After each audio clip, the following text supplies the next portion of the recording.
to our tight end rankings for fantasy football, you guys.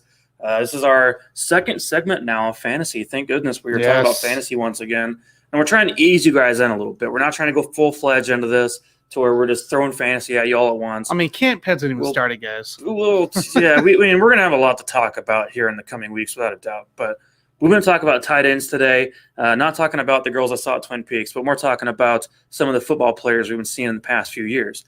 And so, obviously, my favorite tight end of all time. George Kittle? Oh, yeah, I love George Kittle. I love George Kittle. Okay, that's right. Thank you. I was not going to talk about Jennifer Lopez. But let's go ahead and talk about some Travis Kelce. I wasn't talking about play either. Oh, whoa. All right, well, if you want to go there, I mean, it's 2021, man. Shoot your shot. So do what you do. So Travis Kelce is our number one tight end on ADP rankings right now, coming in at 12.8 on the ADP list. And so that basically means if you're in a 12-team league, as we are, he is coming in just at the very tip of the second round. So that's what she said. Yeah. Just the tip, Tanner. And so at this point, I think that's a perfect ranking for Travis Kelce. So we're going to play a little game here. We're going to play overvalued or undervalued or just right. And so for me, Travis Kelce is just right. What do you guys think? Yeah, I'd say just right as well. I think Travis Kelce, whatever you want to call him, is the best tight end in the league, and he's proven it year in, year out. And you got a healthy Patrick Mahomes with the offensive line coming into play. Yeah, Travis Kelce, top of your tight end list. Get him if you can. Yeah, I'm going to go overrated here, and a lot of this is just because I don't like drafting a tight end at 12.8, so that's where his ADP is at right now. I'm not going to shoot for a tight end at the 12th overall pick. I mean, I know he went for 1,400 yards and 11 touchdowns last year, but I'm going to go overrated. I think he will slightly regress, just slightly. I still think he'll be the number one in fantasy, but he'll go down a little bit. Yeah. Okay. After that, we have George Kittle coming at 25.7 on the ADP list. And obviously, with some of the additions, coming back with the 49ers, they're going to have a healthier team once again after missing, I think, 20-something guys on injured reserve overall in that whole team. I think it's going to help Kittle a lot throughout this season. I think he is still a top-notch tight end, great athlete, and can do it all. More of a straight line tight end, if I can say that in some kind of ways, to where maybe not as good of a route runner as Travis, but he's got more straight line speed and physical ability that way. I think 25.7 is just right for Kittle. Yeah, I'd say I agree with you there, Mike, too. I think it's right on. George Kittle, obviously, he's going to be a weapon no matter who's the quarterback, if it's Jimmy or potentially somebody else. I keep that in mind on the health of Jimmy, as he always seems to get injured. So, but I think George Kittle can be a weapon. I'd say 25, right around that range, is perfect. I agree. I think he's properly rated here. Obviously injured last year. I think he could actually overachieve that ADP of 25. So I'm going to go with properly rated here for George Kittle. Next, we have Darren Waller coming in at 34.4 from the Oakland Raiders. I said Oakland Raiders. I'm a little behind, Tanner. The Las Vegas Raiders. I think that Waller obviously proved himself last year as a tight end. Keep in mind, this guy was actually a wide receiver at Georgia Tech just a few years ago. And they're transitioning after, obviously he's a bigger bodied guy. Made more sense. So I think Waller, honestly, coming in at third right here on this list at 34 is actually perfect. So I like him at 3.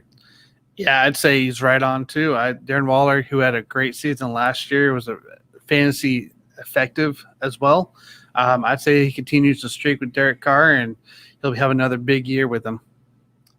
Yeah, I agree. I think he's properly rated at 34. He actually had about the same amount of targets as Travis Kelce last year, 1,200 yards, 9 touchdowns. And I think he could easily overachieve that. So I think you might get a little bit of value there. But I think he's properly rated. After that, coming in at 4th here, we have Mark Andrews from the Baltimore Ravens coming in at 49 flat, I think, is his ADP currently, which basically in a 12-team league would put him at the top of the 5th round. And so with this pick, I'm not a big fan of it. I think that he kind of proved that a little bit. 2019 had a big season with touchdowns, regressed a little bit this last year. I think Mark Andrews is a product of the system. I don't think he's anything special whatsoever as a player. I think there's guys down this list, as I'm going to name off, that are going to be better. I think Andrews is definitely overrated, especially with the acquisitions of Sammy Watkins and Rashaad Bateman to that offense. Nick Boyle will also steal reps. Andrews, do not draft him as your 4th tight end on this list. I agree. Overrated for sure. They're the next 3 in. I'd rather take ahead of Andrews. I did have him last year personally, and I know his effectiveness. So Andrews, it's not a Lamar Jackson thing, guys. It's just there's more weapons on the wideouts right now. All right. The Andrews also has to stay healthy. Again, health comes into play. Mm-hmm. I'd say overrated for Andrews, and we'll name off the next 3 guys that should be ahead of him. Yeah, so I agree. Mark Andrews is definitely overrated at an ADP of 49. I just think for me, like, they know what you're going to do. Like, they know you're going to try to throw it to Mark Andrews every fucking time. In the defenses.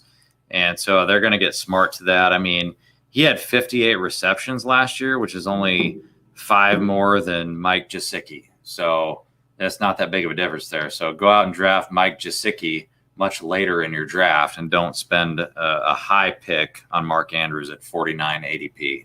Yep, I think we all agree on that. TJ Hawkinson from the Detroit Lions now comes in as our 5th tight end on the list, which is very interesting because Hawkinson still has a lot to prove. Coming in, obviously, as an early pick, I think, from Iowa. Is that right, Tanner? Is Correct. That where he came from? Correct. And so it came out as 50 right here, just 1 spot barely below Andrews on the ADP. I think Hawkinson is a good player. I think he still is coming in. He's coming into year 3 now, and his progression as time's gone on has been great. My biggest problem is you removed Matt Stafford. Now you got Jared Goff, but that team lacks a lot of weapons. And this is not so much of a justification for Hawkinson being at 5 on the tight end list, but more so that they're not going to have a lot of options to base off of. You know what I mean? It's not going to add up for anyone else to get a lot of reps, where Hawkinson should see the field pretty much every play. And so Hawkinson here at 50 is actually perfect to me as the 5th tight end. Yeah, actually, I'll take Hawkinson right where he is. I just think with Goff, he's going to need some kind of safety net, and Hawkinson's going to be the guy. It's a snap share thing. He's a big old guy, big tight end guy, and he's going to be the one available for that pass. So I like Hawkinson where he's at. 50 is right around where I would take him as well. So I agree. Yeah, I'm going to go with overrated here. And I understand what you're saying about Goff. You know, he's going to want to check it down and throw it to him a lot. But I just don't trust this guy. I mean, he was fucking injured like all year last year. So I don't know about his health. And as from a fantasy perspective, I just don't trust him. So I'm going to go overrated here. Yeah. After that, we got coming in at number 6, Kyle Pitts at 56.4 on the ADP list. This is an interesting one, you guys. This Kyle Pitts is obviously a very special receiving tight end.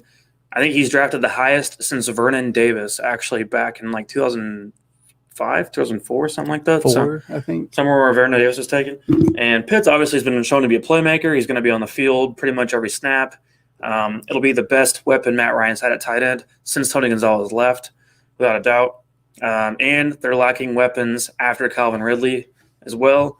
I think this is a great spot, but I'm also going to say overrated. I think 56.4 is a little too high because I do not trust rookie tight ends. I think tight end is one of the toughest positions to learn coming in as a raw young guy because you literally are learning to be an offensive lineman and to be a pass catcher at the same time and understanding route recognition and reading the quarterback at the same time. You have so much on your plate at once as a tight end.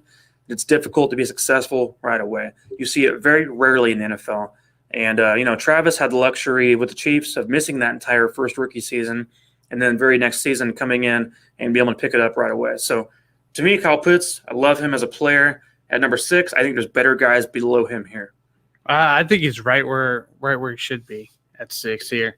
Obviously, like Mike talked about, Matt Ryan is going to need some guy to check or look down to outside of Ridley and Ruggs. Did I say Ruggs? No, yeah, you said Ruggs. Russell. Okay. Lord. Russell, okay. Outside of Russell and Ridley. So Kyle Pitts, I think, will be a valuable weapon for Matt Ryan this year, just for the fact that there is no other really guy. So I like him exactly where he's at. Yeah, I'm going to go with properly rated here just because I'm unsure about the health of Calvin Ridley. And so I think Kyle Pitts could be boom or bust here. I mean, I think he could have an amazing season, or I think he could kind of shit the bed or kind of be hit or miss. So I'm going to go with properly rated here at an ADP of 56. After that, coming in at number 7, we have Dallas Goedert of the Philadelphia Eagles coming in with 60.3 ADP currently. I think he's underrated, actually. I think Dallas Goedert is a phenomenal pass-catching tight end. I think that the only thing in his way right now is Zach Ertz, and Zach Ertz has been slowly regressing downhill, as we've seen year by year the last 3 years. So this is his time to steal the show, especially with, depending on what happens here with Jalen Hurts, or if there's a, whisper Deshaun Watson trade down the road. I think that that's a possibility, as I've heard some rumors, and that Goddard prevails in that situation, especially with either one of those quarterbacks. So I think Goddard's going to be phenomenal. I think that he's finally going to have this season to have a great one and get himself into a true tight end 1 position. He's underrated, in my opinion. I agree. Underrated for sure. I think he actually around the Hawkinson Andrews mark is where you should look at him, just for the fact that Ertz is on his way out and really regressing as well. And Hurts is going to need somebody to pass to, and Goddard's going to be the guy. So I like Goddard. I think it's underrated. I think it's kind of closer to where that Andrews spot should be. Now I'm going to go with overrated here just because Zach Ertz is not out of the picture just yet.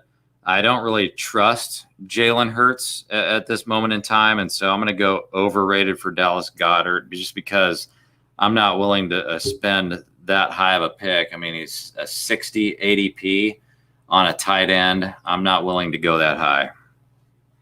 All right, after that, we got a couple more here we're going to name off, but we got Noah Fant from Denver coming in at number 8 at 67.2 in the ADP chart.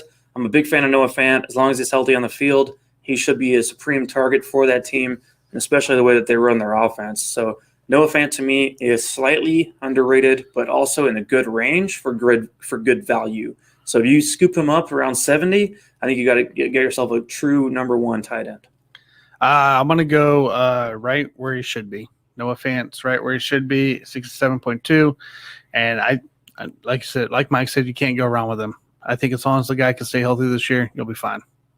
Yeah, I definitely think he's underrated at an ADP of 67, only because I do think that Aaron Rodgers will be the quarterback of the Broncos, and then at that point, Noah Fant's going to blow up like you've never seen before. Oh, we're still going on about that. That'd be something special to see, Jason. I mean, that would be great. We're still going on about that. All right, guys, we got one more to go over here.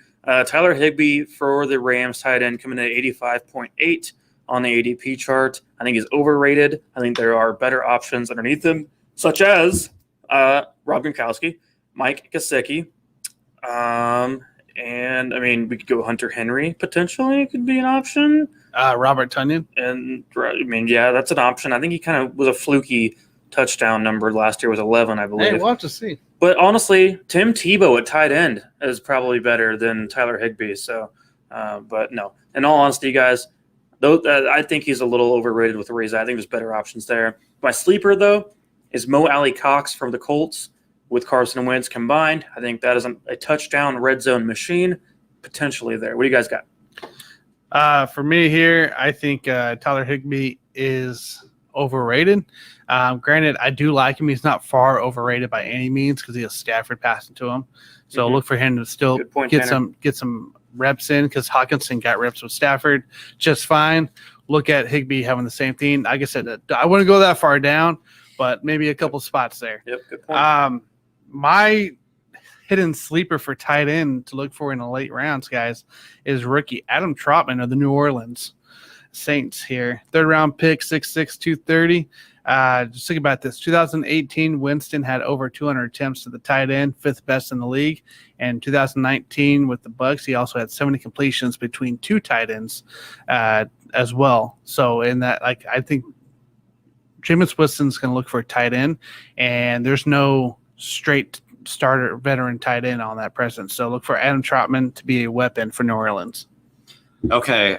I will also go overrated with Tyler Higbee. I mean, I think there's a lot of potential there now that they have Matthew Stafford. I agree with you, Tanner. And so, I mean, he might improve a little bit. I'm just not a big fan of drafting him at that ADP. So I'm going to go overrated for Tyler Higbee. My sleeper is going to be an ADP of 134, Evan Ingram of the Giants, and I do believe that this will finally be the year where he's not going to get injured. If that's the case, he That'd could put be a awesome. He big. can explode. If that's the case, we're looking at 1,000-yard tight end potentially. No. Potentially. So I mean, that'd be a sight to see finally, if you could all put it together for once. But any final